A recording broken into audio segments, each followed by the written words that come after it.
ये छत्तीसगढ़ का सरगुजा जिला है।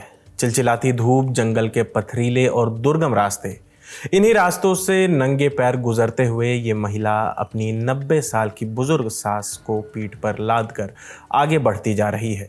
ये दृश्य देखकर स्मृति में विक्रम बेताल की कहानियां उभर आती हैं, लेकिन ये कोई लोक कथा नहीं है।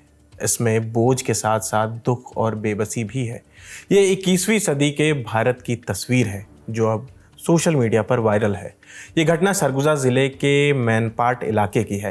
इंडिया टुडे से जुड़े सुमित सिंह की रिपोर्ट के मुताबिक स्थानीय लोगों ने बताया कि सुखमनिया बाई नाम की एक महिला ने अपनी बुजुर्ग सास को अपनी पीठ पर लाद कर करीब 9 किलोमीटर तक का सफ़र तय किया ताकि उनकी सास बैंक से अपनी पेंशन ले सके।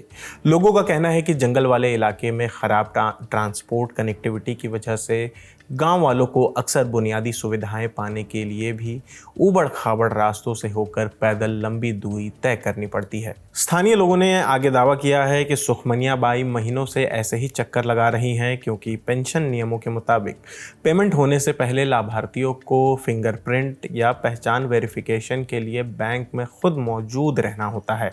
हालांकि जिस बात ने लोगों का ध्यान सबसे ज़्यादा खींचा वो है वीडियो में सुनाई देने वाली बातचीत। वीडियो रिकॉर्ड कर रहे एक आदमी को लोकल भाषा में सुखमनिया से पूछते हुए सुना जा सकता है कि वे अपनी बुजुर्ग सास को इतनी लंबी दूरी तक क्यों ले जा रही हैं।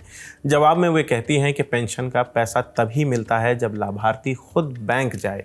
महिला आगे बताती हैं कि इस इलाके में आने जाने के लिए कोई साधन नहीं है और इस सफ़र में कई छोटी नदियां और ऊबड़ खाबड़ जंगली रास्ते पार करने पड़ते हैं।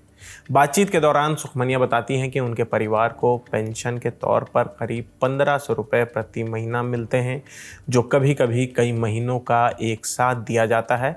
वे ये भी बताती हैं कि पहले पेंशन का पैसा स्थानीय स्तर पर ही मिल जाता था या लाभार्थियों तक आसानी से पहुंच जाता था, लेकिन अब वो सिस्टम काम नहीं कर रहा है। इसकी वजह से उनके जैसे परिवारों को बुनियादी सरकारी मदद पाने के लिए भी ऐसा मुश्किल सफ़र तय करना पड़ रहा है। इस वीडियो को लेकर सोशल मीडिया पर लोगों की तीखी प्रतिक्रिया भी सामने आई है। कई यूज़र्स यह सवाल उठा रहे हैं कि डिजिटल इंडिया और सरकारी सेवाओं की घर घर डिलीवरी के दावे तो किए जाते हैं, लेकिन इसके बावजूद दूर दराज के इलाकों में रहने वाले बुजुर्ग और बिस्तर पर पड़े पेंशन भोगियों को आज भी अपनी पहचान साबित करने के लिए इतनी लंबी यात्राएं क्यों करनी पड़ रही हैं। आपको याद होगा, ऐसी ही एक तस्वीर अप्रैल महीने में उड़ीसा से भी आई थी। उड़ीसा के केंदुझर ज़िले के रहने वाले जीतू मुंडा अपनी बहन के कंकाल को लेकर बैंक पहुंच गए थे। जीतू अपनी बहन के ग्रामीण बैंक खाते से 19,300 रुपये निकालना चाहते थे। जीतू का कहना था कि मैं कई बार बैंक मैनेजर को समझाने की कोशिश किया और समझाने आया था कि मेरी बहन की 2 महीने पहले मौत हो चुकी है। जब बैंक मैनेजर ने मेरी बात सुनने से इनकार कर दिया और खाता धारक को लाने या कानूनी वारिस के दस्तावेज देकर डेथ सर्टिफिकेट देने पर जोर दिया तो निराश होकर मैं उन्हें सबूत दिखाने के लिए कंकाल ले आया। यानी सवाल सिर्फ एक महिला के 9 किलोमीटर पैदल चलने का नहीं है। सवाल उस सिस्टम का है जहां बुजुर्गों और गरीब लोगों को अपनी ही पेंशन पाने के लिए इतनी तकलीफ़ उठानी पड़ रही है।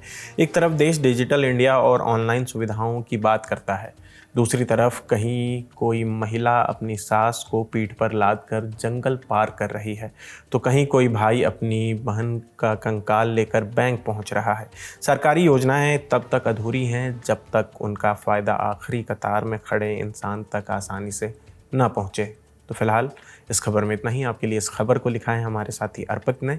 मेरा नाम आसिफ असरार है। देश और दुनिया की तमाम खबरों के लिए देखते रहिए दी ललन टॉप। शुक्रिया।